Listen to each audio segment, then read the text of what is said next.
Have you ever found yourself bored with online matches, tired of toxic lobbies, or just wanting to escape into a world where you are the hero? Sometimes all we need is a good single-player game, something with an amazing story, powerful moments, and gameplay that keeps us hooked for hours. In today's video, we're diving into the best single-player games you simply must experience. So grab your controller, get comfy, and let's jump right in. Starting us off at number 20 is Disco Elysium. And this isn't your typical RPG. This is a game that treats you like an intelligent adult and challenges you in ways you never expected. You're playing as a detective with a fractured mind, and every internal voice from your sense of logic to your primal instincts becomes a character you interact with. The brilliance here is in the writing. We're talking about thousands of lines of genuinely thought-provoking dialogue that explores philosophy, politics, and what it means to be human. Your character's build genuinely matters. Investing in different skills opens up completely new conversation paths and ways to solve cases. You might talk your way through a situation with charm, piece together clues through careful observation, or completely embarrass yourself in ways that somehow still move the narrative forward. The hand-painted art style gives everything this dreamlike quality, and the city of Revachol feels lived in and real despite its fantastical elements. This is a game where failure is often more interesting than success, where your character's shortcomings create the most memorable moments. If you've ever wanted an RPG that respects your intelligence and doesn't hold your hand, Disco Elysium is essential. At 19, we have Control. And from the moment you step into the Federal Bureau of Control, you know you're somewhere special. This is Remedy Entertainment doing what they do best, creating an atmosphere so thick you could cut it with a knife. The Oldest House is a brutalist masterpiece that defies physics and logic, constantly shifting and reshaping itself around you. You're Jesse Faden, searching for answers about your past while dealing with an otherworldly threat that's taken over this secret government facility. The telekinetic powers you develop feel absolutely incredible. Launching office furniture at enemies, hovering through the air during combat, and manipulating your shape-shifting weapon creates this beautiful flow in battle that's endlessly satisfying. But what really hooks you is the mystery. Every document you find, every audio log, every bit of environmental storytelling adds another layer to this strange world. The brutalist architecture combined with supernatural phenomena creates this unique aesthetic that's both beautiful and unsettling. Control doesn't explain everything, and that's by design. It trusts you to piece things together, to get lost in the strange bureaucracy of the paranormal. The rush of combining powers in creative ways during the intense combat encounters makes every fight feel like a superhero movie where you're the star.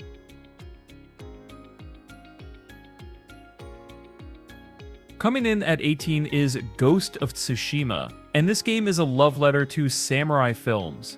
Director Sucker Punch didn't just make a game about samurai. They captured the soul of the genre. From the moment you set foot on Tsushima Island during the Mongol invasion, you're swept into a world of honor, sacrifice, and impossible choices. The combat is what samurai duels should feel like. Precise, lethal, and absolutely thrilling. You can approach situations as an honorable samurai, facing enemies head-on in standoffs that test your timing and nerve, or you can embrace the way of the ghost, using stealth and tactics that go against everything you were taught. That internal conflict between honor and effectiveness drives the entire experience. But what truly sets Ghost of Tsushima apart is how it treats its setting with reverence. The Japanese countryside is absolutely breathtaking, and the wind literally guides you to your objectives instead of waypoints cluttering your screen. Photo mode has become a game within itself because every frame looks like a painting. The option to play in Kurosawa mode with black and white visuals and a film grain filter transforms it into an interactive samurai film. This is an experience that respects both the player and the culture it's representing, delivering samurai fantasy in its purest form.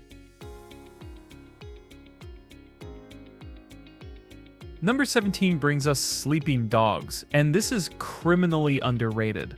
Set in a gorgeously realized Hong Kong, you're Wei Shen, an undercover cop infiltrating the triads. What makes this special is how it captures the essence of Hong Kong action cinema. This isn't just inspired by films like Internal Affairs, it is those films in playable form.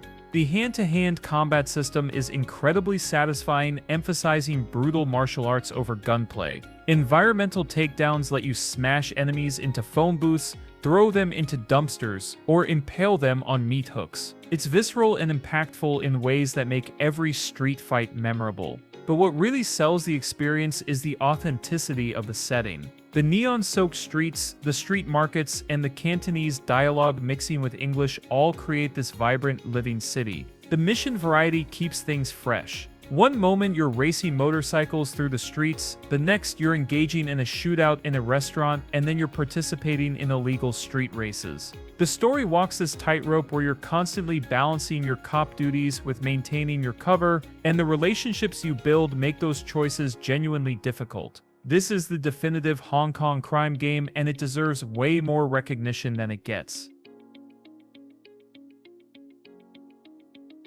At 16 is Nier Automata, and describing this game without spoiling it is genuinely challenging because the experience is unlike anything else. On the surface, you're playing as androids fighting machines in a post-apocalyptic Earth. The combat, directed by Platinum Games, is silky smooth with that signature stylish action they're known for. But Nier Automata is so much more than its combat. This game asks profound questions about consciousness, existence, and what it means to be alive. The way it uses video game mechanics to explore these themes is absolutely genius. You'll play through scenarios that seem familiar only to have the game pull the rug out from under you repeatedly. The multiple endings aren't just different conclusions, they're essential pieces of the puzzle that recontextualize everything you've experienced. The soundtrack by Keiichi Okabe is hauntingly beautiful, perfectly complementing the melancholic atmosphere. The world feels lonely and beautiful at the same time, filled with the remnants of humanity and philosophical machines that will make you question everything.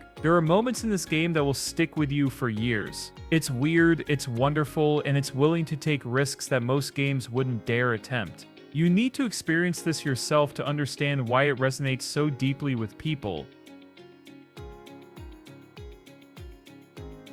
Number 15 is the Resident Evil 4 remake, and Capcom absolutely nailed this. The original was revolutionary, and this remake respects that legacy while modernizing everything for today's standards. You're Leon Kennedy on a mission to rescue the president's daughter in a rural European village that's harboring a sinister secret. The tension is masterfully crafted.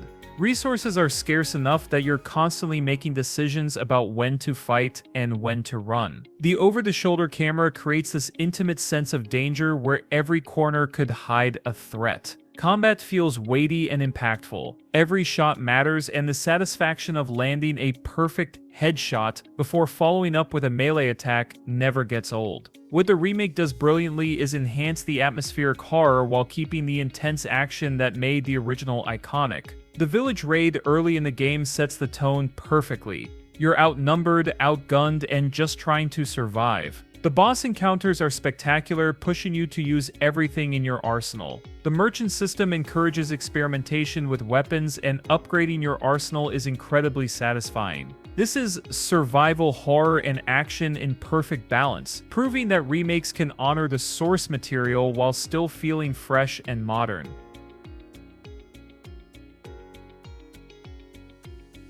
Sekiro Shadows Die Twice comes in at 14, and this is from Software at their most focused. Unlike Dark Souls or Elden Ring, Sekiro commits completely to its vision. You're a shinobi in Sengoku-era Japan, and the combat system is built entirely around precision and rhythm. This isn't about leveling up to overpower challenges, this is about mastering the dance of swords. The posture system is genius. Instead of just depleting enemy health, you're breaking their guard through perfectly timed deflections. When you're in the zone, deflecting a flurry of attacks and countering at the perfect moment, it feels like the greatest accomplishment in gaming.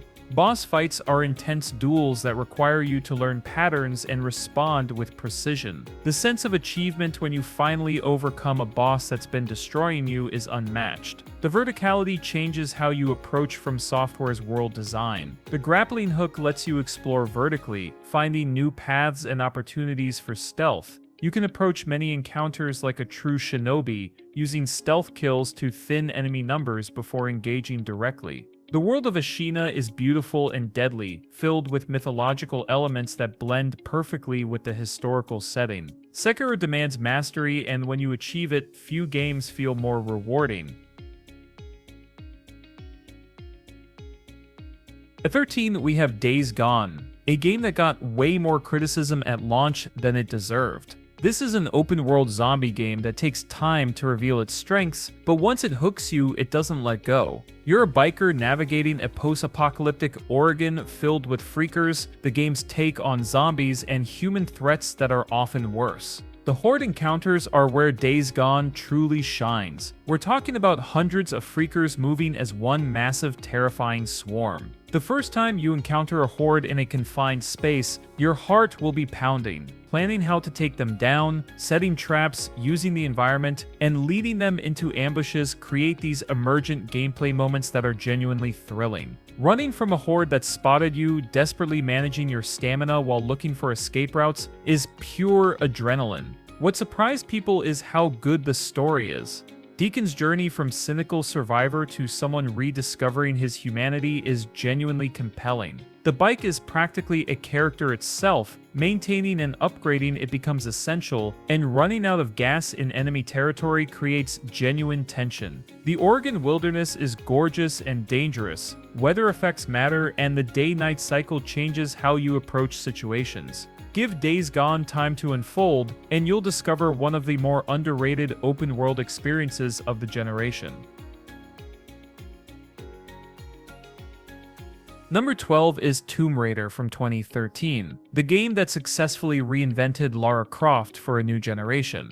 This is an origin story that shows how a young archaeologist became the legendary Tomb Raider. The island of Yamatai is the perfect setting, mysterious, dangerous, and filled with secrets that connect to ancient mythology. The survival aspects are implemented perfectly.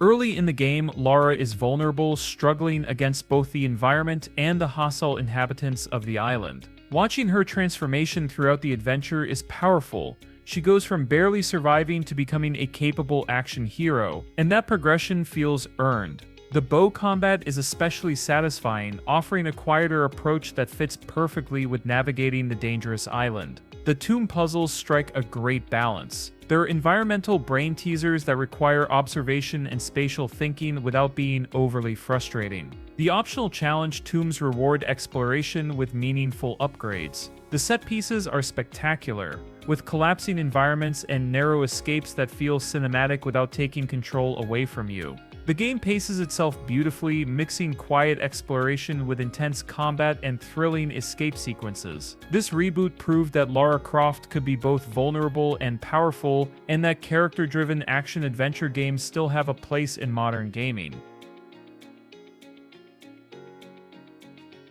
Coming in at 11 is Stray, and this game does something special. It puts you in the paws of a cat navigating a cyberpunk city inhabited by robots. The simple genius of playing as a cat cannot be overstated. The movement feels authentically feline. From the way you navigate environments to how you interact with objects, you can knock things off shelves, scratch carpets, and curl up for a nap. The developers nailed the cat behavior. But Stray is more than a cat simulator. The world you're exploring is hauntingly beautiful, a walled city bathed in neon where robots have developed their own society in humanity's absence. The environmental storytelling is exceptional, with every area telling part of a larger narrative about what happened to this world. Your robot companion B12 adds depth to the exploration, helping you communicate and uncover secrets. The platforming is elegant. As a cat, you leap between rooftops, squeeze through tight spaces, and navigate vertical environments with grace. The stealth sections, where you're avoiding hostile creatures, create genuine tension, especially when you have no way to fight back. The game respects your time with a focused 7-hour experience that doesn't overstay its welcome. It's emotional, atmospheric, and proves that games can find magic in the most unexpected perspectives. Cat lovers and cyberpunk fans alike will find something special here. And number 10 is Titanfall 2, featuring what many consider the greatest FPS campaign of the past decade. The relationship between pilot Jack Cooper and his Titan BT-7274 is the heart of everything. What starts as a soldier inheriting a mech becomes a genuine buddy story that's surprisingly emotional for a game about giant robots and high-speed combat. The campaign is a masterclass in pacing and variety. Every level introduces new mechanics or ideas, constantly keeping the experience fresh. The time travel level, Effect and Cause, is legendary in gaming circles for good reason, showing innovation that most shooters wouldn't dare attempt. The pilot movement is exhilarating. Wall running, sliding, and grappling through environments at breakneck speed feels absolutely incredible once you master it. Then you get in your Titan and everything changes. The combat becomes this strategic dance where you're managing your Titan's abilities, positioning, and health while dealing massive damage. The bond you develop with BT makes the later missions incredibly impactful. Boss fights against other Titans are diverse and challenging, each requiring different tactics. The campaign is relatively short at about 6 hours, but there's zero filler. Every moment is carefully crafted. This is how you do a single-player FPS campaign, and it's criminal how many people miss this gem. Number 9 is Batman Arkham Knight, the epic conclusion to Rocksteady's Arkham trilogy. This is the game where you finally get to drive the Batmobile, and while that was controversial, there's no denying the power fantasy of being Batman at his peak. Gotham City is fully realized here, not just a few districts, but an entire open world that feels authentic to the comics and films. The combat system that Rocksteady perfected across 3 games reaches its pinnacle here, taking on 20 enemies at once and flowing between strikes, counters, gadgets, and environmental takedowns makes you feel like you're in a Batman film. The Predator sections where you're picking off armed thugs one by one using fear as a weapon never stop being satisfying. The variety in takedowns and approaches means you can replay sections completely differently. The Scarecrow's plan to blanket Gotham in fear toxin creates a pervasive sense of dread throughout. The city feels desperate, and your supporting cast gets real moments to shine. The Batmobile integrates Batman's detective work with vehicular combat and puzzle solving in ways that mostly work. The side missions are substantial, giving you quality time with villains from Two-Face to Riddler to Penguin. And the story delivers an emotional conclusion that respects the trilogy's legacy. This is the definitive Batman power fantasy.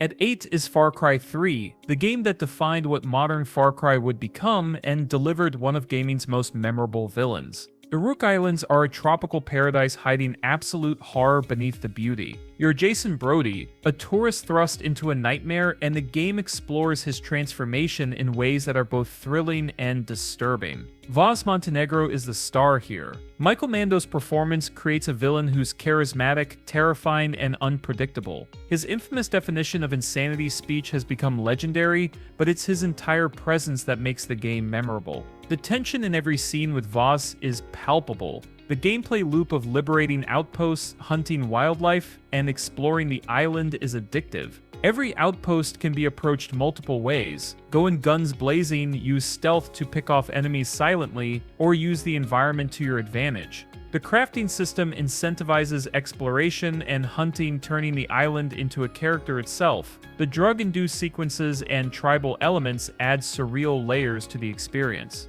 The progression from helpless tourist to hardened warrior is conveyed through both gameplay and narrative. The question of whether Jason is being heroic or losing himself becomes increasingly relevant as the story progresses. Far Cry 3 set a template, but it also told a story about violence and power that most open-world games don't attempt.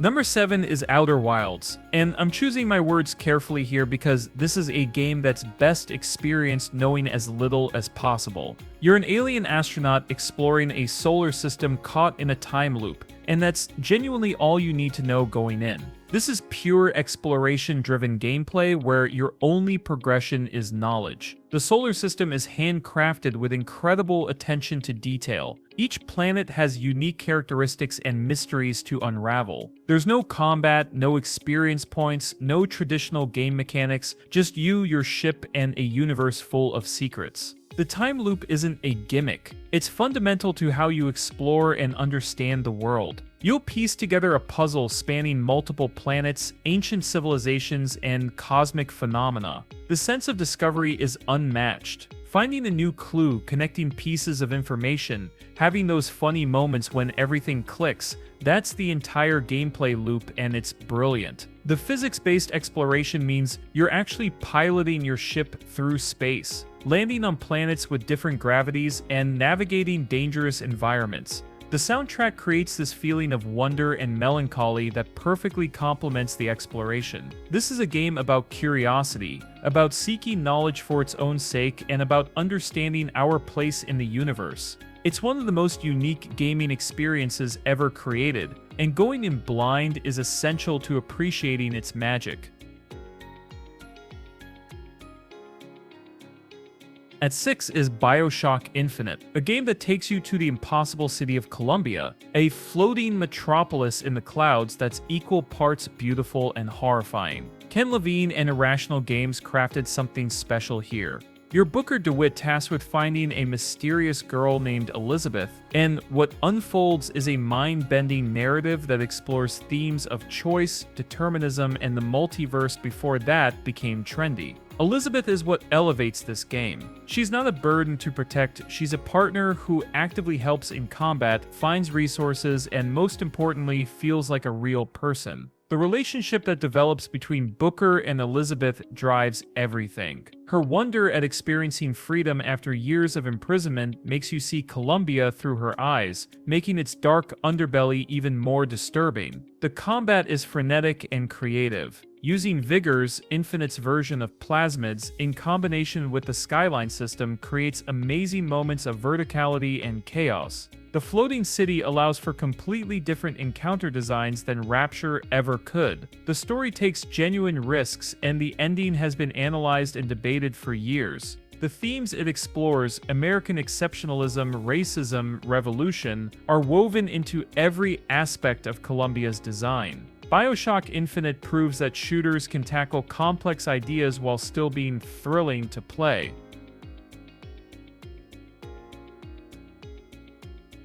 Coming in at 5 is A Plague Tale Requiem, a sequel that takes everything the first game did well and amplifies it. You're continuing Amisha and Hugo's journey through a plague-ravaged medieval France, and this time the scale is significantly larger. The bond between these siblings remains the emotional core, and watching them navigate impossible situations creates genuine investment in their survival. The rat swarms are even more horrifying and impressive than before. Thousands of rats moving as one organism responding to light and sound, creating this ever-present threat that forces careful planning. The stealth mechanics are refined, giving you more tools and options for navigating dangerous situations. Combat feels more substantial when you're forced into it, with Amisha's arsenal expanded in ways that make sense for her character growth. What really impresses is the visual quality and atmosphere. The game is gorgeous, from sun-dappled forests to haunting plague-ridden cities. The set pieces are spectacular, escaping collapsing structures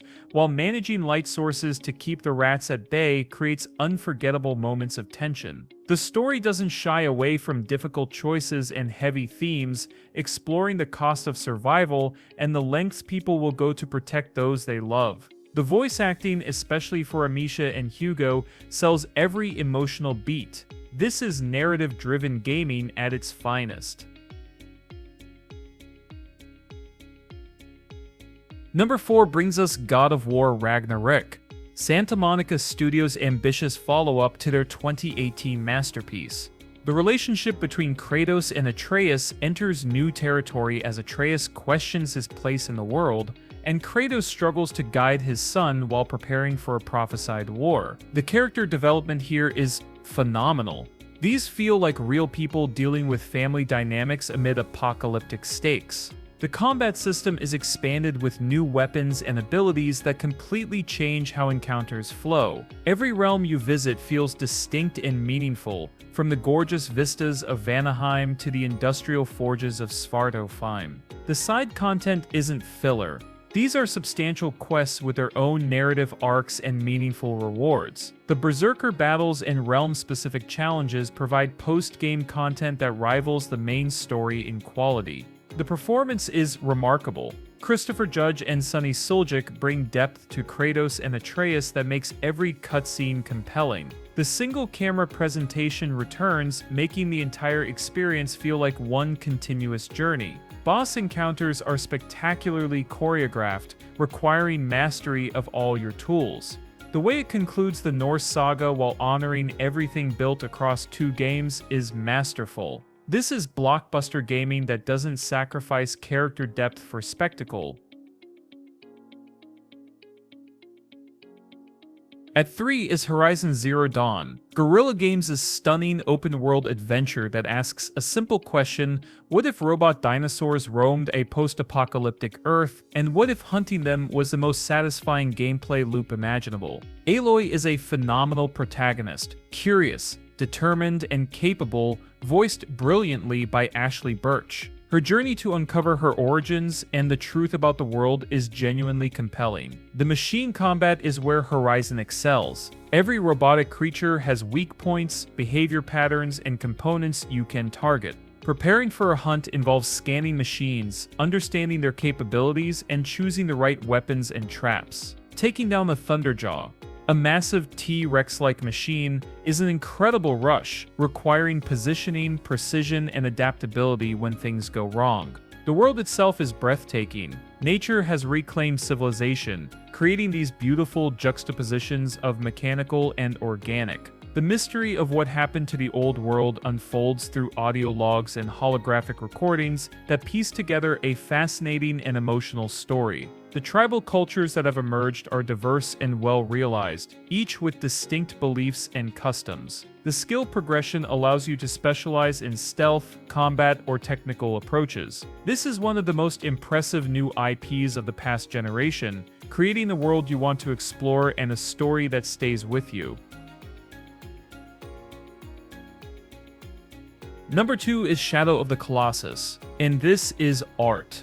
Originally released in 2005 and brilliantly remade in 2018, this is minimalist game design at its finest. You wander, journeying through a forbidden land to resurrect someone you've lost. To do so, you must defeat 16 colossi, massive beings that are part creature, part architecture, and entirely unforgettable. Each colossus is essentially a puzzle and a boss fight combined. You're figuring out how to reach weak points while hanging on during these incredible battles that take you across vast distances. Climbing up a colossus as it tries to shake you off, timing your movements with its actions, finally reaching the critical point, these encounters are gaming moments that define what the medium can achieve. There's no other game quite like this. The Forbidden Land is hauntingly empty yet beautiful. Vast deserts, ancient ruins, and hidden valleys create this sense of isolation and melancholy. The soundtrack by Kao Otani swells during battles and fades during exploration, perfectly matching the emotional arc of each encounter. The story is told with minimal dialogue, letting actions and atmosphere convey meaning. The moral ambiguity of what you're doing adds layers that most games don't attempt. Shadow of the Colossus is essential gaming, proving that sometimes less truly is more. And at number 1, we have Devil May Cry 5, the absolute pinnacle of stylish action games. Capcom returned to the series after years away and delivered perfection. You're playing as 3 distinct characters, Nero, Dante, and V, each with completely different playstyles. Nero's Devil Breaker arms provide variety in every encounter. Dante has 4 fighting styles and multiple weapons that can be swapped mid-combo. V uses familiars to attack while he maintains distance. The variety is absurd. The combat system has unmatched depth. The skill ceiling is essentially limitless. Watching high-level players is like viewing art in motion, chaining moves across weapons and styles in ways that seem impossible. But the game is also accessible to newcomers, letting you stylishly destroy demons even while learning. The ranking system encourages creativity and flair rather than efficiency. You're not just trying to win, you're trying to look amazing doing it. The enemy design forces you to adapt and experiment with your toolkit. The boss battles are spectacular, each one a memorable encounter that tests everything you've learned. The presentation is pure anime energy, over the top, confident, and unashamed of being exactly what it is. The soundtrack is phenomenal, with each character having their own battle theme that dynamically changes based on your performance. This is action gaming refined to its purest form. DMC5 respects legacy while pushing the genre forward, delivering moment-to-moment gameplay that remains thrilling for dozens of hours. If you want to feel powerful, stylish, and completely in control while fighting demons in the most spectacular ways possible, Devil May Cry 5 is the definitive experience. And that's it for today's list. These single-player games aren't just fun, they're experiences that stay with you long after the credits roll. If you've played any of them, or if I missed one of your favorites, let me know down in the comments. I love hearing your picks. If you enjoyed the video, don't forget to hit that like button, subscribe, and turn on notifications so you won't miss more awesome gaming content just like this. Thanks for watching, and I'll see you in the next one.